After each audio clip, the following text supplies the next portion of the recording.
Doctor Baba Saheb Ambedkar open university.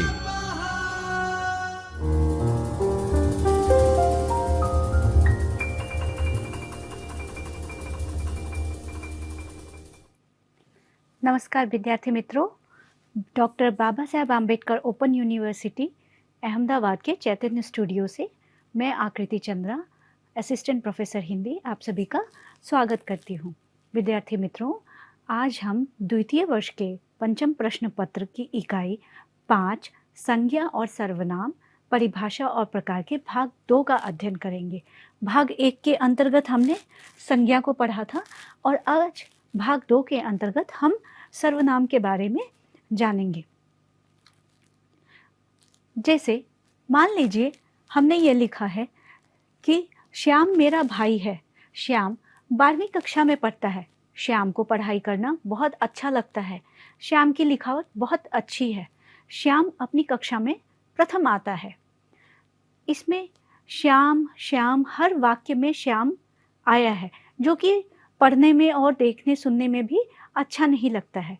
उसी की जगह पे हम दूसरे पैराग्राफ में, दूसरे इसमें देखते हैं कि श्याम मेरा भाई है। श्याम की जगह आप वह लगा के देखें तो आपको लगेगा कि हाँ, यह थोड़ा वाक्य अच्छा लग रहा है। वह 12वीं कक्षा में पढ़ता है। उसे पढ़ाई करना अच्छा लगता है। उसकी लिखावट बहुत अच्छी है। वह अपनी कक्षा में प्रथम आ रहा है। तो यहाँ पे श्याम की जगह पे जो हमने उसे या वह शब्द का प्रयोग किया है, यही सर्वनाम है। अर्थात संज्ञा की जगह जिस भी शब्द का प्रयोग होता है उसे हम सर्वनाम कहते हैं। जैसे वह, मैं, उसे आदि। अब देखते हैं कि सर्वनाम के प्रकार कितने होते हैं। विद्यार्थी मित्रों, सर्वनाम के 6 प्रकार होते हैं। पुरुषवाचक सर्वनाम, निश्चयवाचक सर्वनाम, अनिश्चयवाचक सर्वनाम, संबंधवाचक सर्वनाम, प्रश्नवाचक सर्वनाम और निजवाचक सर्वनाम। हम अब एक एक करके आगे सभी का अध्ययन करेंगे। सबसे पहले हम देखते हैं पुरुषवाचक सर्वनाम किसे कहते हैं। पुरुषवाचक सर्वनाम उसे कहते हैं, उस शब्द या पद को कहते हैं जिस शब्द या पद का प्रयोग हम किसी व्यक्ति या पुरुष के लिए करते हैं। जैसे वह जा रहा है, राम जा रहा है, तो राम जा रहा है। तो राम की जगह पे हम जब वह का प्रयोग करेंगे तो यह पुरुषवाचक सर्वनाम होगा। ठीक है, तो अब देखिए पुरुषवाचक सर्वनाम के 3 भेद होते हैं। उत्तम पुरुष, मध्यम पुरुष और अन्य पुरुष। उत्तम पुरुष उसको कहते हैं जो बोलता है, जो बोल रहा है उसे हम उत्तम पुरुष कहते हैं। जैसे मैं खाना खा रही हूँ या मैं जा रही हूँ, तो मैं अपने बारे में बता रही हूँ, तो वह होता है उत्तम पुरुष। जैसे मैं, हम, यह उत्तम पुरुष के अंतर्गत आता है। अब देखते हैं मध्यम पुरुष। मध्यम पुरुष उसको कहते हैं जिसको हम बोलते हैं जो श्रोता होता है। जैसे तुम कहाँ जा रहे हो, मैं जो बोल रहा हूँ वह तुम सुनो। ठीक, अगर मैं बोल रही हूँ तो कोई तो सुनने वाला होगा, तो वक्ता जो होता है वह उत्तम पुरुष होता है और श्रोता जो होता है वह मध्यम पुरुष होता है। तो यहाँ पे तुम लोग, यह आएगा मध्यम पुरुष में। अब अन्य पुरुष क्या होते हैं? अन्य पुरुष होते हैं कि जैसे जिसके बारे में वक्ता बोल रहा है और श्रोता सुन रहा है। किसी अन्य के बारे में जब बात हो रही हो तो अन्य जो होते हैं वह आते हैं अन्य पुरुष के अंतर्गत।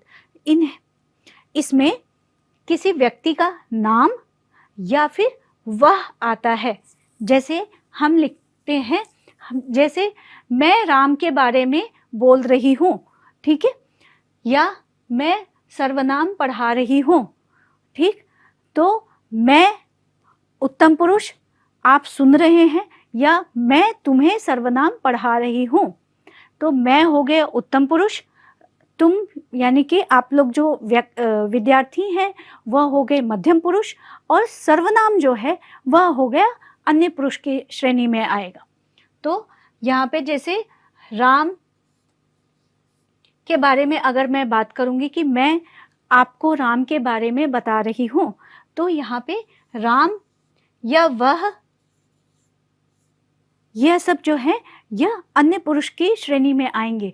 जैसे मैं किसी से बात कर रही हूँ, मैं आप लोगों को उसके बारे में बता रही हूँ, तो उसके किसके थर्ड पर्सन जो है, तो उसके लिए जब हम बात करते हैं तो वह अन्य पुरुष में आता है। अन्य पुरुष को थर्ड पर्सन भी कहते हैं। तो आप लोगों को यह ध्यान में रखना है। बहुत ही इजी, बहुत ही आसान सरल तरीका है। मैं उत्तम पुरुष, तुम मध्यम पुरुष, और जिसके बारे में बात हो रही है वह अन्य पुरुष की श्रेणी में आएगा। अब आते हैं निश्चयवाचक सर्वनाम। जिस सर्वनाम शब्द से किसी निश्चित व्यक्ति वस्तु का बोध होता है उसे हम निश्चयवाचक सर्वनाम कहते हैं। जैसे यह किताब मेरी है, यानी कि यह आपको दिखा के ही बोला जाएगा ना, यह किताब मेरी है, तो ये निश्चित है कि यह किताब मेरी है। यहाँ पे बहुत सारी किताबें हैं, ठीक है, उसमें से यह किताब मेरी है, तो यह निश्चित हो जाता है कि यही किताब है। तो यह, अब जैसे बहुत सारे घर हैं, वहाँ पे बोला जाए कि वह राम का घर है, ठीक है, जो लाल रंग का घर है वह राम का घर, तो वह जो होगा वह आएगा निश्चयवाचक सर्वनाम के लिए। अब देखते हैं अनिश्चयवाचक सर्वनाम। जैसे निश्चयवाचक सर्वनाम के लिए होता है कि वह किसी वस्तु या व्यक्ति के बारे में निश्चित तरीके से बताता है, तो वह निश्चयवाचक सर्वनाम हो गया। लेकिन कुछ शब्द या कुछ पद ऐसे होते हैं जिससे किसी भी वस्तु का, किसी भी व्यक्ति का बोध नहीं होता है, तो उसमें एक शंका बना रहता है कि कौन, मैंने इतने में से कौन है, तो इसके लिए हम अनिश्चयवाचक सर्वनाम का प्रयोग करते। जैसे रास्ते में किसी की तबीयत बिगड़ गई थी, यह किसी कौन है, यह हमें नहीं पता है, तो निश्चित नहीं है कि किसी कौन है।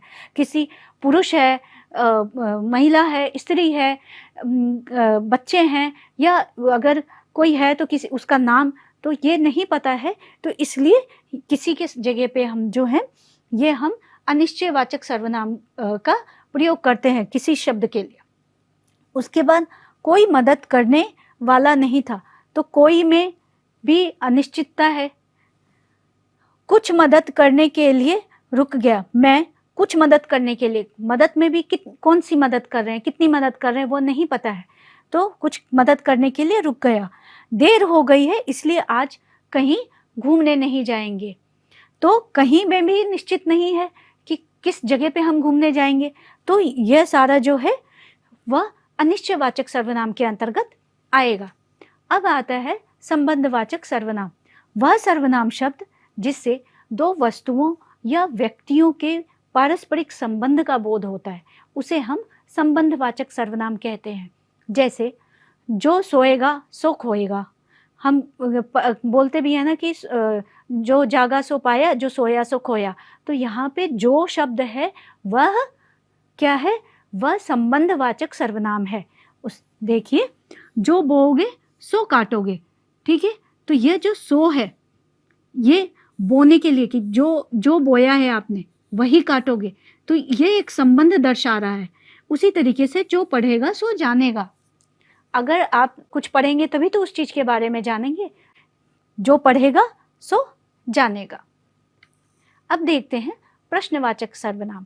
यह बहुत ही आसान है कि जिस भी सर्वनाम का प्रयोग प्रश्न का बोध कराए वह सर्वनाम जो है वह प्रश्नवाचक सर्वनाम होगा। जैसे वह वहाँ कौन है, तो यह कौन जो है वह प्रश्नवाचक सर्वनाम में आएगा। तुम कहाँ हो, यह प्रश्नवाचक सर्वनाम में आएगा। वह कब आएगा, वह प्रश्नवाचक सर्वनाम में होगा। अब आता है निजवाचक सर्वनाम। निज किसको कहते हैं, खुद का, अपना, निजता। तो जिस शब्द या पद से निजता का बोध हो वह निजवाचक सर्वनाम कहलाएगा। जैसे मैं अपने आप ही पढ़ लूँगी, तो अपने आप खुद से वो काम कर रहे हैं, तो यह अपने आप जो है वह निजवाचक सर्वनाम होगा। मैं खुद ही आ जाऊँगा या मैं खुद ही चला जाऊँगा, तो इसमें खुद ही जो है वह निजवाचक सर्वनाम है। तो इसलिए अपने आप और खुद जो है वह निजवाचक सर्वनाम के अंतर्गत आएगा। विद्यार्थी मित्रों, सर्वनाम की कक्षा के लिए आज इतना ही। आप लोगों को कोई भी समस्या हो तो आप कमेंट बॉक्स में लिख सकते हैं। धन्यवाद। स्वाध्यायः परमः